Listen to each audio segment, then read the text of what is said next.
Good morning, Bournemouth fans. What a beautiful day. Nice and sunny. Welcome to Cherries Red Army YouTube channel. Thank you to everyone who's joining us right now.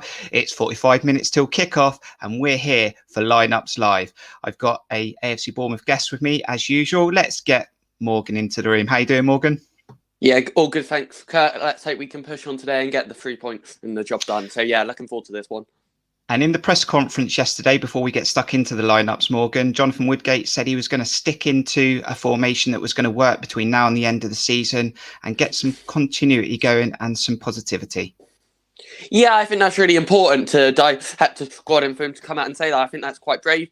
He hasn't been in charge for that long. I think obviously a lot of speculation on who he doesn't know if he's going to have this job going forward into next season. So I think it's really interesting to come out and say that. And we got to get behind him if we want to get back to the Premier League. We have to trust what he's going to do. This is our situation, and this is what we have to try and achieve to get back to the Premier League. So yeah, looking forward to hopefully a good game today, and then we're bound on and hopefully win the FA Cup as well. So yeah, looking forward to this one.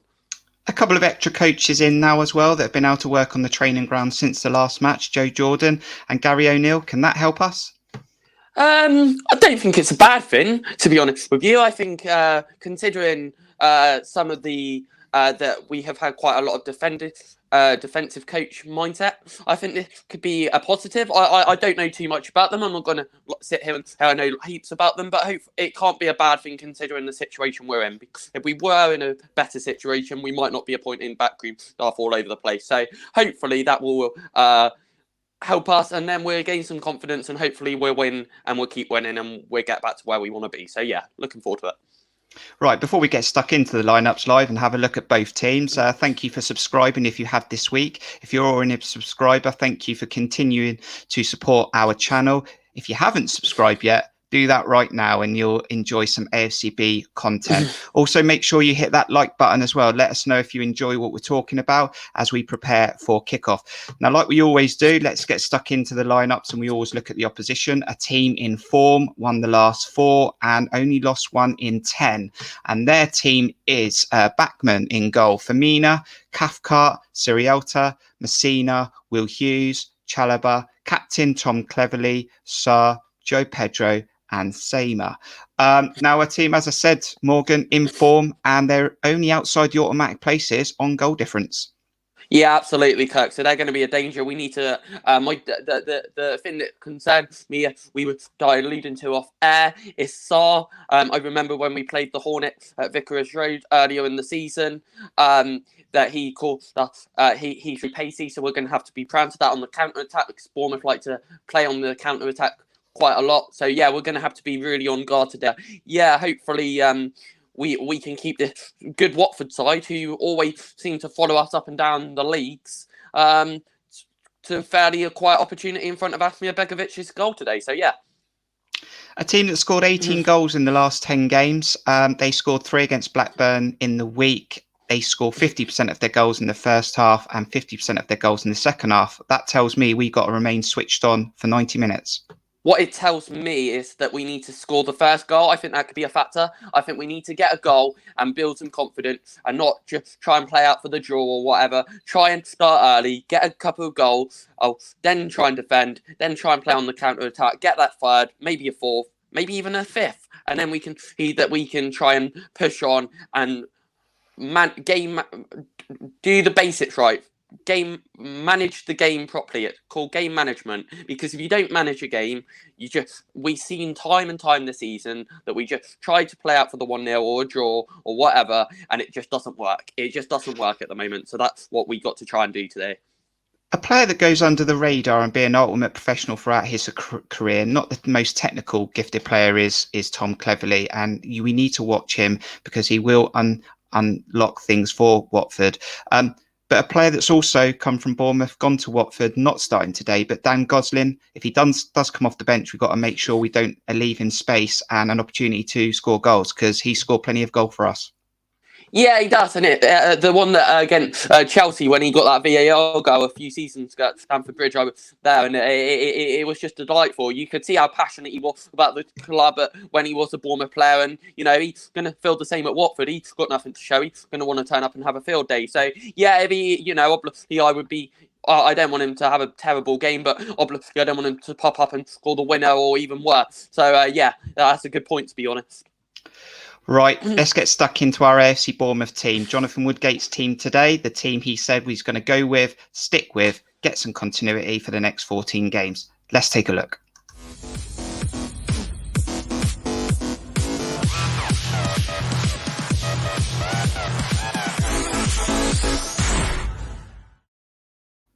Okay, so in goal is Asmir Begovic, captain Steve Cook, Lloyd Kelly, Jeff Lerma. A surprise return for Dominic Solanke. We'll come to that in a bit. Also, Danjuma makes a return to the team. Adam Smith, Lewis Cook, Carter Vickers, Junior Stanislas, and a start as well for Ben Pearson. On the bench is Mark Travers, Diego Rico, Chris Mepham, Phil Billing, Jack Wilshere, Raquel May, Kilkenny, Anthony and Long. Now, we'll look at how this potentially lines up, but what's your initial thoughts when you saw that team line up, Morgan?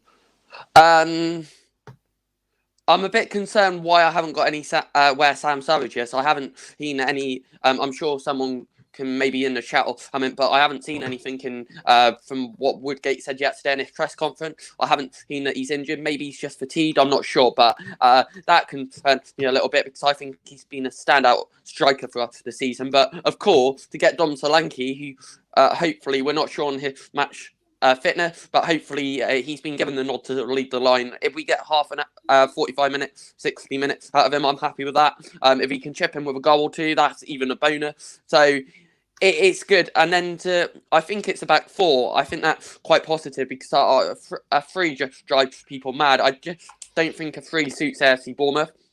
We haven't got the tallest three centre halves by any means of the imagination.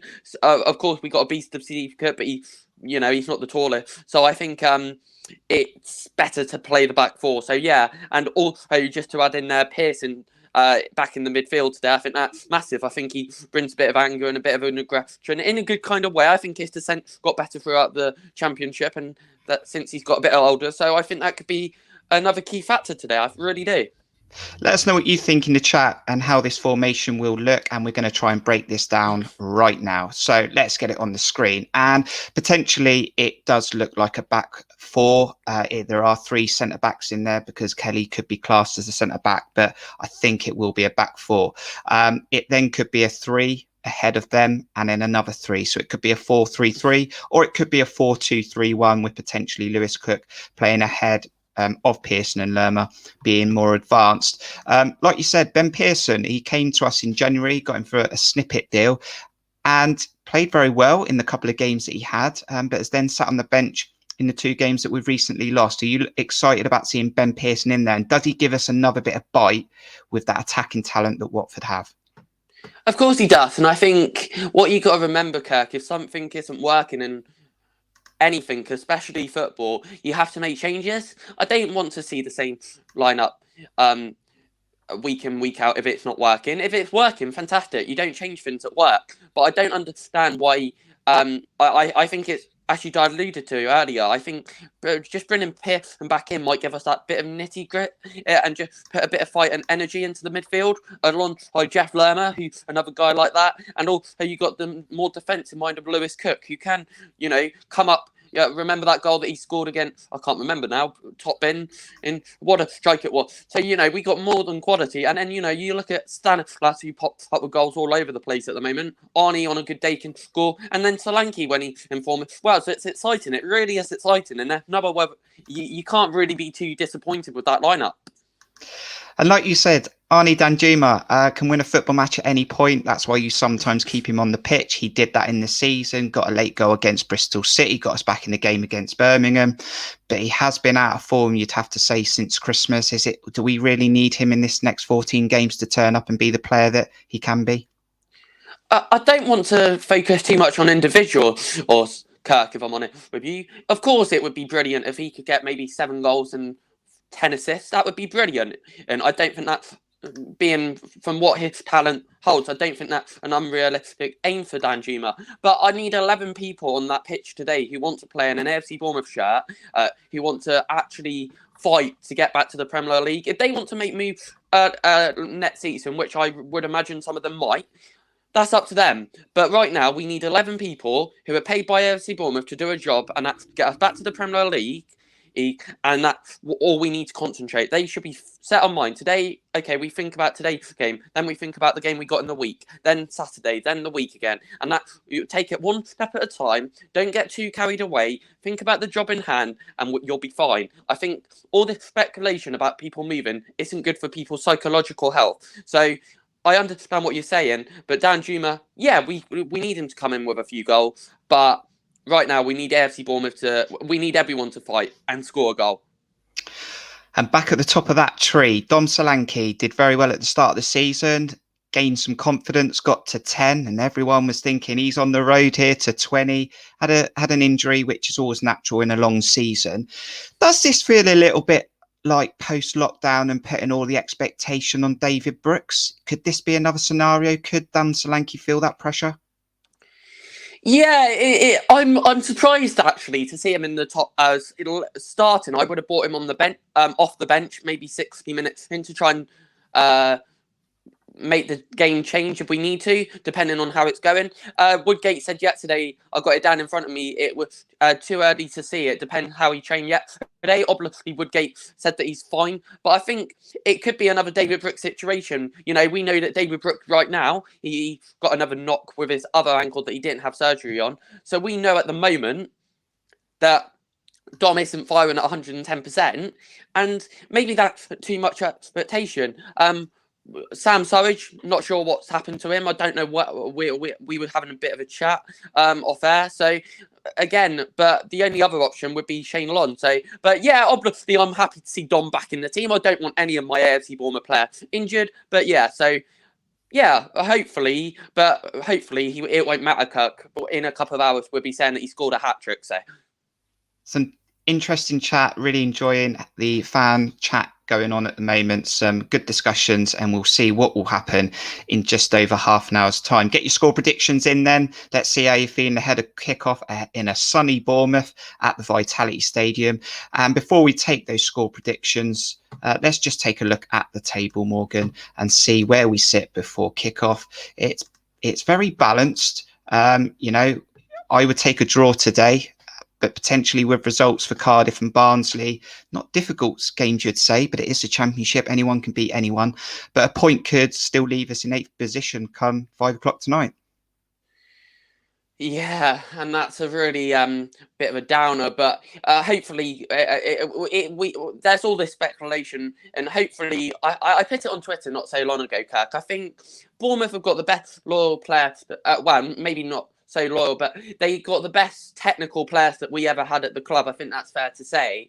And I think right now, I think all the fans, although we're not seeing the performances that fill us with confidence, I think if we feel that we can all try and get behind them and remain positive. And I know how tricky that is on what the recent performance that we have been seeing, but I reckon if we can try and get behind this squad of players and actually motivate them and, you know, not call them out on what they're doing wrong and actually motivate them, I reckon we got a good chance of going back up. I really do. I don't think that's unrealistic. It's not going to be the best championship compared to the 2014-15 season, but I reckon we could go back up to the Prem. I don't know how. If it's a, you know, VAR scrappy goal in the playoff final, I don't care. We're going to go up to the Premier League some way or another. Okay, let's get some scores on the board. So thanks for joining us, Cameron. 2-1 to AFC Bournemouth. Mark Cole snap 2-1. Now, Daniel was right about the last scoreline. He did call a 2-1 to Cardiff, and he's gone for 3-1 for Watford this time. I'll take the reverse and a 3-1 for Bournemouth, as I have a 5 on it, which I'll split 50-50 with Sammy if it comes in. Chris has gone for a 4-2. How you doing, Chris? AFC Bournemouth Germany is a 1-1, and that's my prediction as well. And what else we got? Hillman, how you doing? 1-0. James, thanks for joining us. 4-1. Ross is going for a draw, but a couple more goals. 2-2. Steve, I think that's a 3-1 in Watford's favour. So hopefully Steve's wrong, but we've got a 3-1 the other way. Or is it? And then we've got Ed with a 4-0. What else have we got here? We've got a 1-1. Craig, thanks for joining us. Keith has gone for 2-1 to Watford, but wants to see a better performance. I wish. That would be nice, wouldn't it? Maybe not too realistic.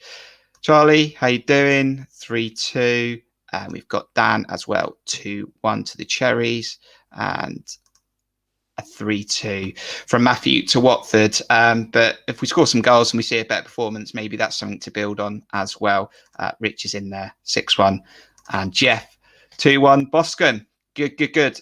How you feeling, Morgan? What are you hoping to see, and what do you expect to see? I expect to see 11 people, as I alluded to earlier in the show, fighting for their jersey and fighting to keep their spot in the AFC Bournemouth team. I expect to see passion, fight, determination, and wanting to be at AFC Bournemouth and doing their job as professional players. I also wanted to say that I expect to win 4-0, and that seems really overconfident to some people, but I think that we're going to turn up today. I see a lot of talent on that football pitch. Now it's over to them. They've done their training. They had their week's tactics. They've been told what to do. Now they have to go and deliver. It's as simple as that. Football is about performing on the day.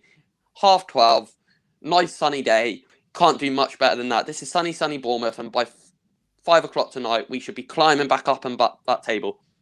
Did we get a score out of you, Morgan? Yeah, 4-0. 4-0. A Solanke hat-trick, not a Surrey one this time. So 4-0.